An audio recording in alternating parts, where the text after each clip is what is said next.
دنوں کے متعلق قرب قیامت کی علامات کسی مسلمان کو گھبراہٹ میں مبتلا کرنے کی ممانعت۔ حضرت عبداللہ بن سعید بن یزید رضی اللہ عنہ اپنے والد اور وہ ان کے دادا سے نقل کرتے ہیں کہ رسول اللہ صلی اللہ علیہ وسلم نے فرمایا، کوئی شخص بطور مذاق اپنے بھائی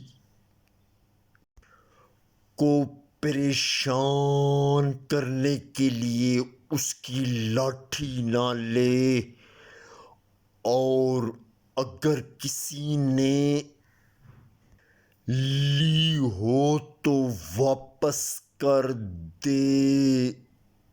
ترمذی۔